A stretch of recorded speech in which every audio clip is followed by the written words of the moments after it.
Hoy se cumplen 2 años del primer positivo de coronavirus aquí en España. Se detectó en La Gomera y desde entonces llevamos casi 10 millones de casos y lo peor, cerca de 93.000 fallecidos según Sanidad. Ahora lo positivo es que la curva de la sexta ola sigue bajando. Porque Omicron es más transmisible. Un estudio en Cantabria, el primero en España de la nueva variante, pendiente de revisar, trata de resolver la cuestión. Han seguido a más de 600 contagiados y a todos sus contactos estrechos, más de 1.400. Y han visto esto, que la mitad se contagiaron de un enfermo que todavía no tenía síntomas.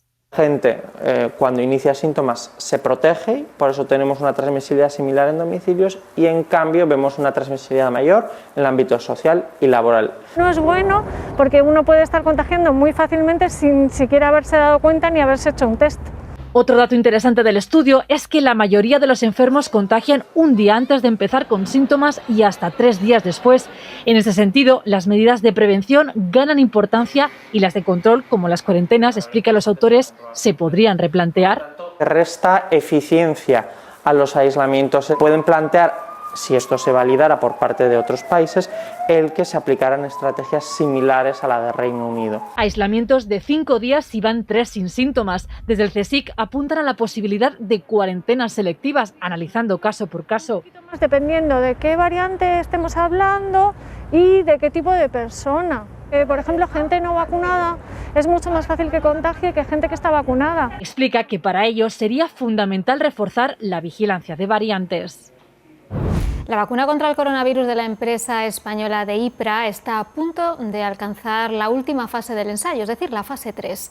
Lo ha confirmado esta mañana la ministra de Ciencia, que ha dicho que es cuestión de horas que la agencia del medicamento lo autorice. Asegura además que los resultados hasta el momento son muy buenos porque da una gran respuesta de inmunidad incluso frente a la variante Omicron. Además, al estar basada en una recombinación de varias proteínas, puede ir adaptándose a las distintas variantes.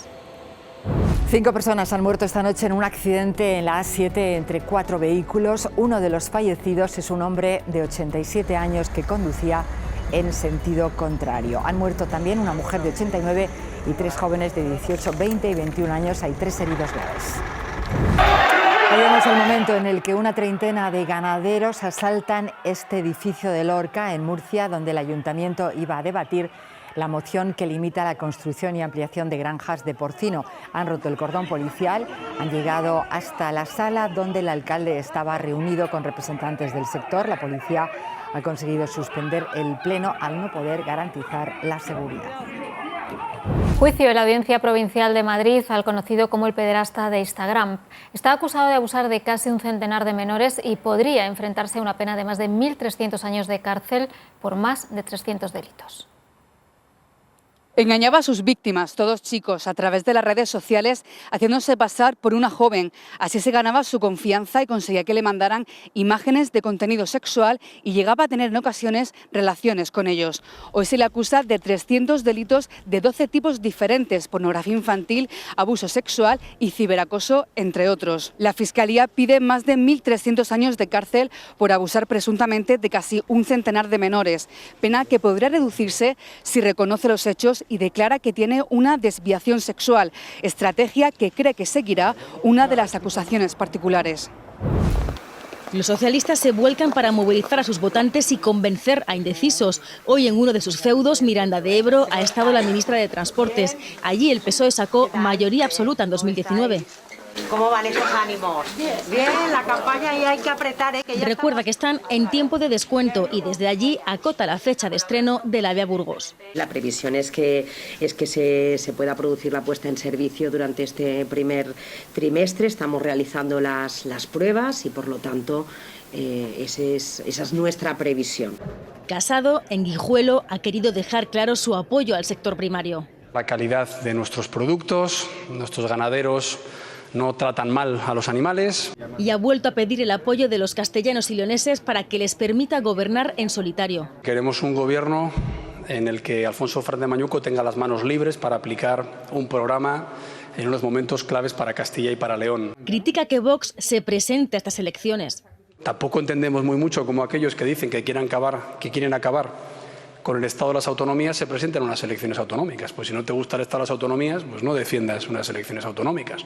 Ciudadanos saca pecho de su gestión sanitaria con la consejera que estuvo al frente de la pandemia, que alerta de los planes del PP. Porque es electoralismo puro y duro y es poner a una Consejería de Sanidad al servicio de un proyecto electoral. Unidas Podemos pone en marcha 3 camiones como este por Castilla y León para visibilizar el sangrante, el terrible drama de la despoblación. El procurador de Por Ávila aspira a sumar compañeros en las Cortes. Dice que solo ellos miran por su provincia. Hoy han presentado su programa, que asegura es real y ambicioso. Los dos partidos del Gobierno, PSOE y Unidas Podemos, mantienen en paralelo contactos para conseguir luz verde a la reforma laboral el jueves en el Congreso. Los socios habituales siguen en el no, así que los socialistas se dirigen a estas alturas a todo el arco parlamentario. Estamos trabajando con todos los grupos políticos de manera coordinada y vamos a hacer un llamamiento a los grupos para que sean responsables, para que mejoremos el marco laboral en nuestro país y para que la reforma laboral se apruebe el día 3. Y entre todos, Ciudadanos, que siguen el sí. 9 diputados, que son insuficientes. No es nuestra reforma laboral, se puede mejorar mucho, eso es evidente, pero desde luego es mucho mejor que lo que querían hacer Podemos, Bildu y Esquerra. El empeño de Unidas Podemos, con la vicepresidenta Díaz a la cabeza, sigue siendo el bloque de investidura. ¿Y sobre los votos de Ciudadanos? Y lo que podemos aspirar, por supuesto, a una mayoría reforzada, pero para nosotros es importante que los socios estén. Y hoy, evidentemente, estamos trabajando con seriedad, con discreción, como siempre lo hace la vicepresidenta. También los sindicatos firmantes de la reforma laboral aprietan. Cuesta mucho ver que los partidos en general y los partidos de la investidura en particular sean capaces de no convalidar un decreto.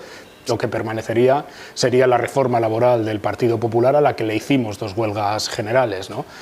Y confía, dice, en que la convalidación el jueves sea una realidad. Los precios subieron en enero un 6% con respecto al año pasado, según el dato adelantado hoy por Estadística. La inflación sigue alta, pero es la primera vez en 11 meses que frena su escalada y se modera. La tasa interanual baja 5 décimas, en parte por la electricidad, que ha subido, pero menos en enero de 2021. El Gobierno ha anunciado el próximo calendario de reparto de los fondos europeos. En el primer semestre del año está previsto adjudicar casi 24.700 millones de euros, 22.000 millones de nueva licitación, el resto de partidas que no se ejecutaron en 2021. Casi 7 de cada 10 euros están destinados a pequeñas y medianas empresas que presentan proyectos relacionados con la transición energética, la movilidad sostenible y la digitalización. Así celebraban los militantes del Partido Socialista la aplastante victoria de Antonio Costa. Cuando a principio de la campaña pidió mayoría absoluta, le llovieron las críticas. Todas las encuestas lo descartaban, pero volvieron a fallar. Una mayoría absoluta no es un poder absoluto. Mayoría absoluta no es poder absoluto, ha dicho Costa, que promete dialogar con otras fuerzas políticas. Aquí dicen que a los portugueses no les gustan las mayorías absolutas, pero esta vez le han dado una muy clara e inesperada a Antonio Costa. Es la segunda para el Partido Socialista de Portugal en 45 años de democracia. Y mayoría absoluta de los socialistas era la línea roja que ponía el líder del PSD de centroderecha, que abría la puerta a dejar el liderazgo del partido. No veo sinceramente cómo podría ser útil en ese escenario, decía Guirío, pero decidirá el PSD. Se han desplomado los antiguos socios de izquierda de Antonio Costa, el Bloco y los comunistas. El histórico Partido Democristiano, CDS, se queda fuera del Parlamento. Suben los liberales y sobre todo Chega, la ultraderecha. Somos la tercera fuerza política en Portugal. Era uno de sus objetivos y lo han cumplido. Han conseguido 12 diputados. En la anterior legislatura tenían 1. Rusia y Estados Unidos retoman mañana las negociaciones sobre Ucrania. Está prevista una conversación telefónica entre los responsables de política exterior, el ruso Lavrov y el estadounidense Blinken. Ya se vieron hace una semana en Ginebra sin grandes resultados. Mientras se agota la vía diplomática, Ucrania sigue preparándose para lo peor. Cada vez más civiles, entre ellos muchas mujeres, reciben instrucción militar por si hay conflicto armado. Boris Johnson pide perdón en el Parlamento británico y asegura que tienen que aprender lecciones, dicen, tras la crisis del denominado Partygate. Lo ha dicho tras conocerse el informe interno sobre las fiestas en Downing Street durante el confinamiento. La oposición le pide integridad y honestidad y que se vaya. Johnson, por el momento, no se plantea la dimisión.